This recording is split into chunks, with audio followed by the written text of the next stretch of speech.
Welcome, everyone. It is Monday, December the 16th, 2019. It is currently 11:57 a.m. Central Time, and I'm about to make a whole lot of people extremely upset. I'm about to offend all kinds of people, and that's not my goal, but hey, everyone, calm down. Right now, you have your hand on your mouse and you're logged into your Netflix account and you're about to click cancel, or maybe you're about to send an angry email off to the Hallmark channel. Maybe you're upset at something else and you're going to cancel it, or you're going to send an email telling them, you better do it my way. If you don't do it my way, I'm going to cancel my account. Can everyone take a deep breath?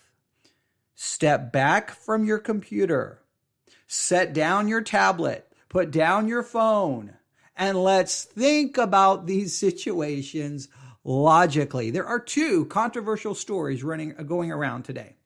Number one involves Hallmark Channel. Number two involves Netflix.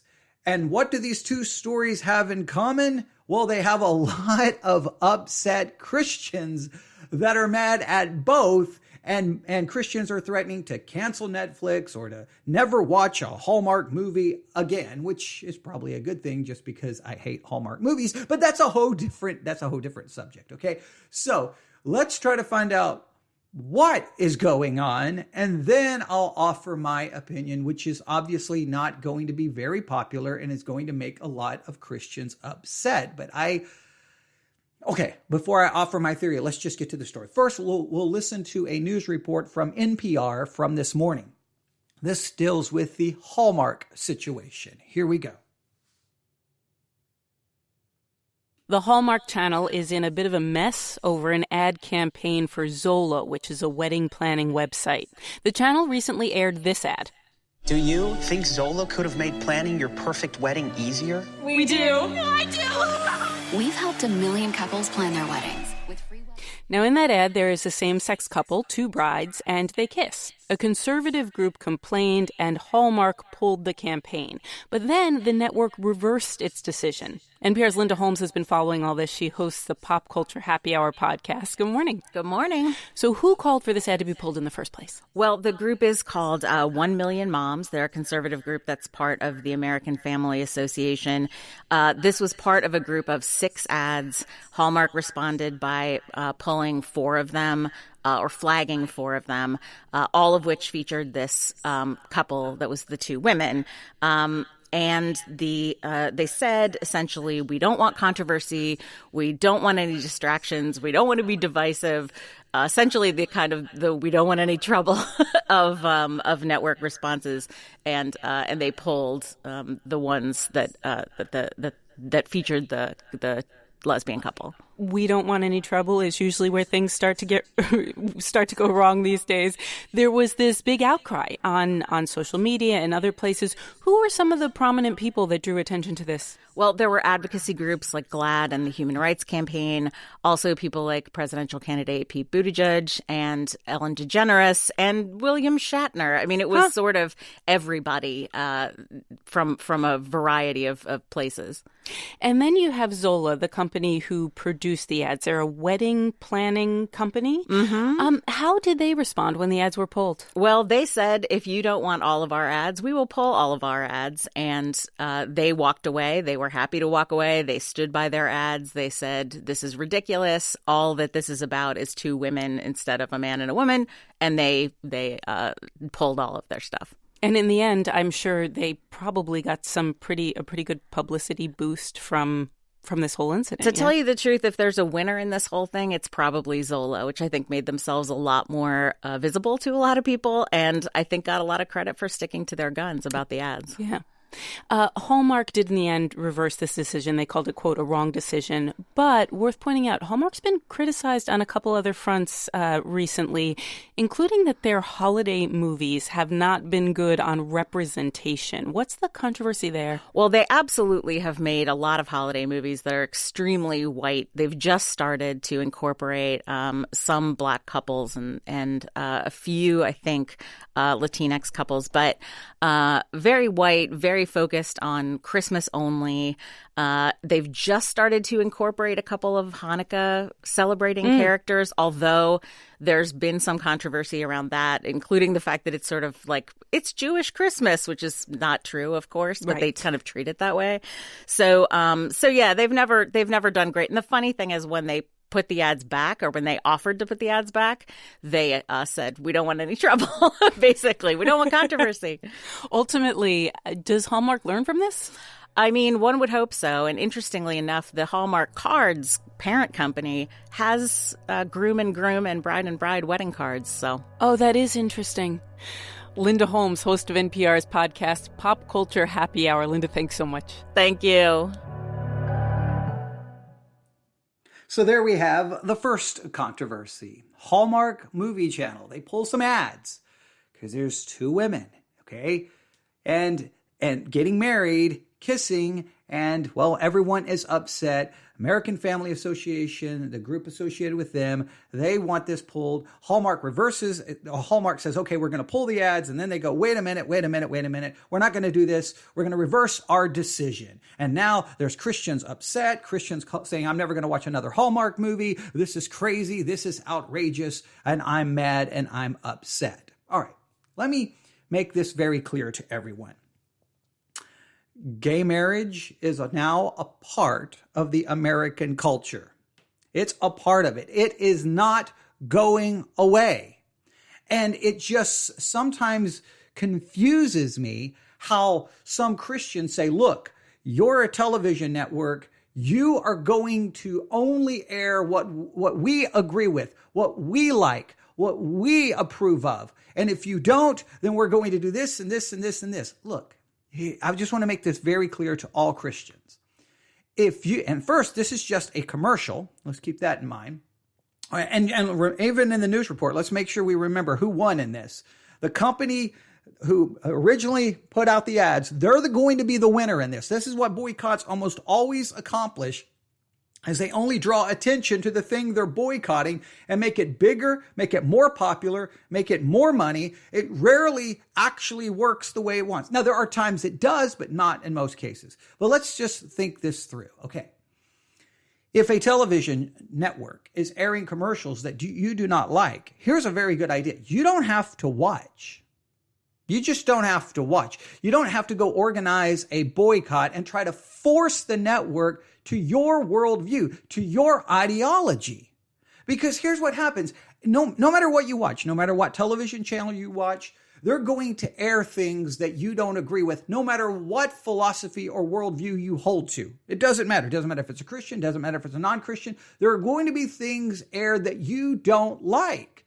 Why does every group now in 2019 want to control everything? Look, you're going to show only what agrees with us. That's not the way it should work. It's not the way it happens in a culture. And I don't like that mindset. If you don't like it, perfectly fine. Don't watch the Hallmark Channel. Don't watch it. Don't watch anything. Because no matter what television channels you watch, you're going to find things you do not like. You're going to find things you do not approve of. You can't force them to only do it your way. You're not the only one watching. Your point of view, your ideology, your religion is not the only one. So every group is going to say, I'm only going to watch if you have a channel for me. No, I'm only going to watch if you're a channel for me. It's a pluralistic society with different ideas, different ideologies, and that's the way it's going to work. You are either going to watch it or not going to watch it and move on. I don't get it, but that's controversy number one, the Hallmark Channel. All right, here's controversy number two.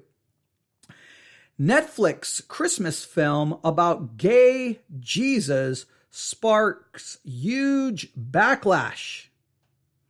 Netflix Christmas film about a gay Jesus sparks huge backlash. Now, yeah, do I think a Christmas film about a gay Jesus is foolish? Yes. Do I think it's dumb? Yes. But you know what I can do? I don't have to watch it. I don't have to watch everything that's on Netflix. But let me give you just one example of how some people are responding. I have canceled my Netflix subscription after they decided to show a film about Jesus being homosexual. They can't blaspheme Christ, offend Christians, and insult Christianity. They can blaspheme Christ, offend Christianity, and insult Christianity if they want, but I sure as blank am not going to pay for it.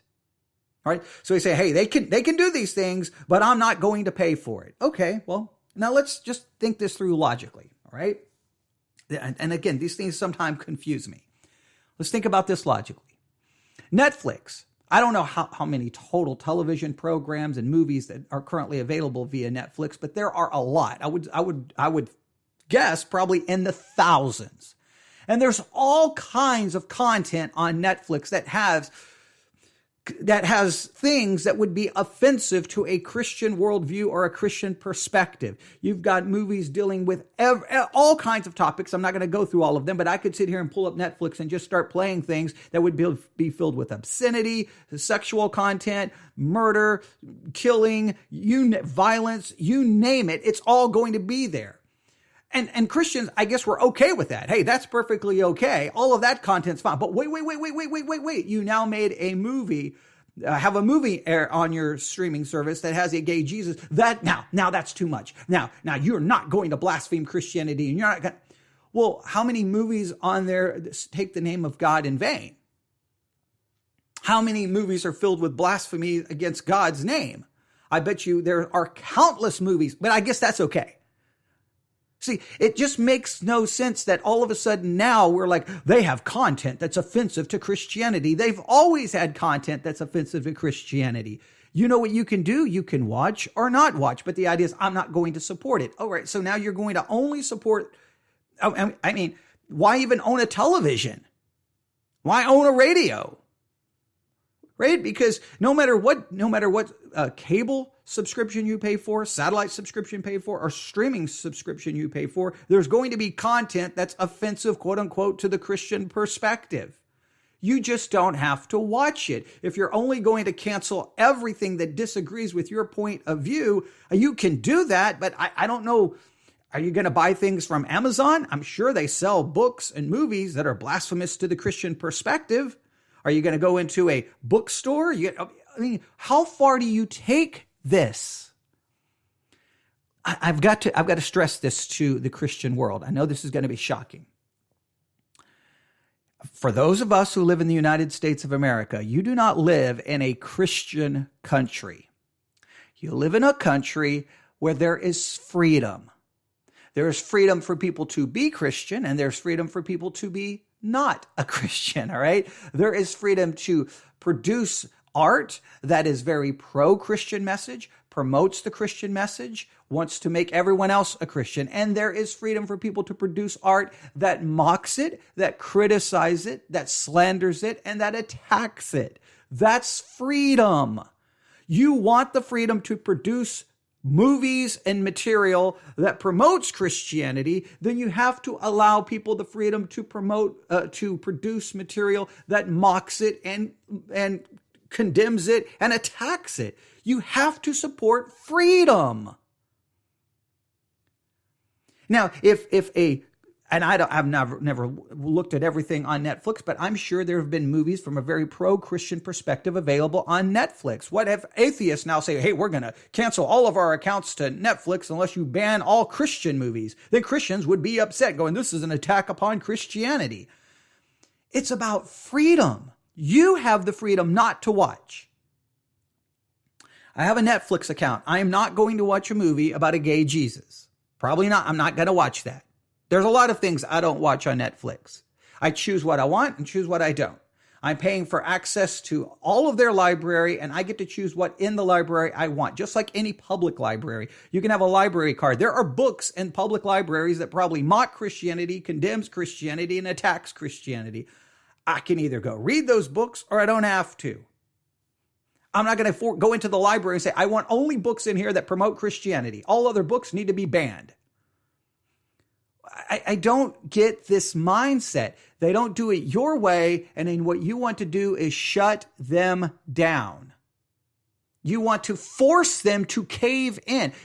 That's the goal. The goal is to boycott, to give them to compromise or to cave into your position where they will pull an ad or where they will pull a movie. And so the only movies that are on there are the ones you get to select. I don't want that. I want access to all different perspectives, some that I agree with, some that I don't agree with. And I want Christians to be able to produce art. And if people don't like that, they don't have to watch it. I want people who hate Christianity to be able to produce whatever they want. And I can either watch it and then analyze it and review it and talk about it, or I can simply avoid it. It just seems odd that with all the content that's on Netflix that has all kinds of explicit material, Christians were perfectly okay to pay money for. But now that a movie that a gay Jesus is going to be in it, now that's where they draw the line. And now they sound so righteous and righteous indignation. Well, how about be consistent? So those are two big stories going around today. There's a lot more I could say about this. Hallmark and Netflix. Here's what I will say.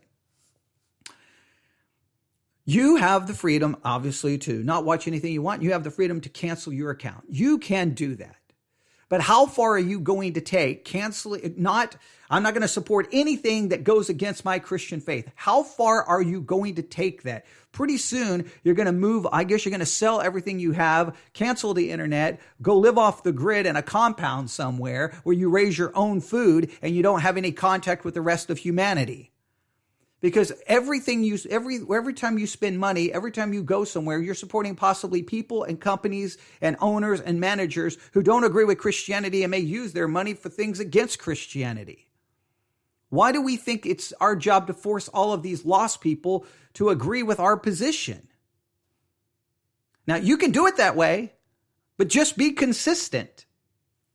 Just be consistent. Here's my perspective. I like freedom. I like freedom. I like the freedom to speak about Christianity. I like the freedom to analyze and criticize any position that I want. And I want that freedom. And if I want that freedom, I want others to have the same freedom. If I want people to have the freedom to produce quote unquote Christian art, I want people to be able to have the freedom to produce anti-Christian art. And then I can decide as a consumer what I will watch or what I will not. But I can't demand that a platform only has pro-Christian material. I mean, these are people on Twitter wanting to cancel their Netflix account because Netflix is going to have a movie about, a gay Jesus. Are you telling me nobody on Twitter ever says anything against Christianity? So why don't you cancel your Twitter account? Why don't you cancel your internet? Why don't you cancel everything? Makes no sense to me. All right, now I just made all the Christians mad at me, but that's okay. Freedom. That's what I want. I want to live in a country where we have the freedom to express all kinds of ideas with or without offense to friend or foe. That's what I want. Make your movie. I want to be able to turn on this microphone and criticize said movie. And I want someone else to be able to make a documentary about why Jesus wasn't gay and hopefully get it aired on Netflix. Right? I want both to be present. All right. If you have any comments, don't email me. There you go. Everyone have a great day. I'm not even going to give out my email address. Everyone have a great day. And just as Christians, just realize we don't live in a Christian world anymore. And trying to run around making non-Christians act like Christians and support Christianity is foolish. Our job is to address the Christian world, the non-Christian world as they're non-Christians and seek to present the gospel to them, show them the love of Christ, call them to repentance and faith, not trying to just make them live or act like Christians when they are not. That's not the way it is to be done. All right, I'll stop there. Everyone have a great day. God bless.